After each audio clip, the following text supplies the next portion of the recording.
আমার বাড়ির খুব কাছেই হচ্ছে একটা গণেশ পুজো, সেইখানে গিয়েছিলাম। তারপরে শুনলাম আর কিছু দূরে একটা মেলা বসেছে, তো দেরি না করে চলে গেলাম সেই মেলাতে। এত সুন্দর মেলা, আর মেলা মানেই তো কত লোকের আনাগোনা। প্রথমেই আমরা গেলাম ঠাকুর দর্শন করতে।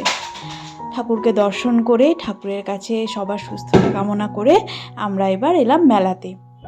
কোনো মেলা হলে আমার প্রথমেই যে জিনিসটা ভালো লাগে সেটা হচ্ছে এই যে হরেক রকম মাল 10 টাকা 15 টাকায় বিক্রি হয় সেগুলো। দেখো কত জিনিস, এটার বিভিন্ন দোকানে বিভিন্ন রকম দাম, বেশ ভালো লাগে। আর মাম্মা তো ওর সজ্ঞানে এই প্রথম কোনো মেলা দেখছে, এর আগেও মেলাতে গেছে, তখন তো ছোট ছিল, অতটা বুঝতে পারতো না।